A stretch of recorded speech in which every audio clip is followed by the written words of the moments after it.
Hi hello வணக்கம் மக்களே. ஒரு 10 வருஷத்துக்கு முன்னாடிலாம் முருங்கைக்கீரை சமைக்கணும்னா அம்மா போய் தோட்டத்தில் போய் பறிச்சுட்டு வந்து ஃப்ரெஷ்ஷாக சமைச்சு கொடுப்பாங்கங்க. ஆனால் இப்போ என்னன்னு பார்த்தீங்கன்னா முருங்கைக்கீரையை அங்கங்கே விற்க ஆரம்பிச்சிட்டாங்க. இதை பற்றி நீங்கள் யாராவது நினச்சி பார்த்துருக்கீங்களா? நாங்கள் வந்து ஒரு ரெண்டல் ஹவுஸில் இருக்கோம். பக்கத்து வீட்டில் முருங்கை மரம் பெருசாக ஆயிடுச்சுன்னு சொல்லிட்டு அதை கட் பண்ணாங்கங்க. ஸோ எனக்கு கொஞ்சம் நிறையாவே கீரை கொடுத்தாங்க. ஸோ அந்த அவ்வளோ கீரையை வச்சு நம்ம என்ன பண்ணுறது அப்படின்னு நான் யோசிக்கும் போது பவுடராக அரைச்சி வச்சுக்கலாம், நம்ம ஸ்டோர் பண்ணி யூஸ் பண்ணிக்கலாம் அப்படின்னு சொல்லிட்டு நான் இன்றைக்கி முருங்கை பொடி செஞ்சேங்க. வீட்டிலையே செய்து வச்சேன்.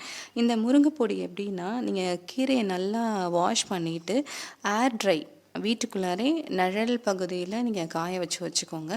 ஒரு 3 டேஸ், அது எனக்கு வந்து 3 டேஸ்லேயே அது நல்லா க்ரன்ச்சியாக ஆயிடுச்சு அரைக்கிற பதத்துக்கு. ஸோ அதை அரைச்சாலும் நல்லா பவுடராக இருந்தது.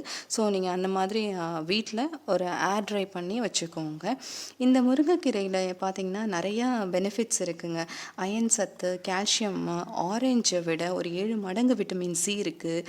பொட்டாசியம், கேரட்டை விட 2 மடங்கு விட்டமின் ஏ இருக்குது. இந்த மாதிரி பவுடரை நீங்கள் வீட்லேயே அரைச்சி வச்சுக்கிட்டிங்கன்னா இது நிறையா டிஷ்ஷஸில் வந்து நீங்கள் ஆட் பண்ணி கூட சாப்பிட்டுக்கலாங்க. என்ன கொஞ்சம் கசப்பு இருக்கும். சப்போஸ் உங்களுக்கு அந்த கசப்பு இருக்குது அப்படின்னு நீங்கள் ஃபீல் பண்ணிங்கன்னா இந்த பவுடரை வந்து நீங்கள் தோசை மாவு இருக்குங்க இல்லையா, அதில் வந்து 2 ஸ்பூனோ 4 ஸ்பூனோ மிக்ஸ் பண்ணி முருங்கை பொடியை வந்து முருங்கை தோசை மாதிரி கூட நீங்கள் சாப்பிடலாம்.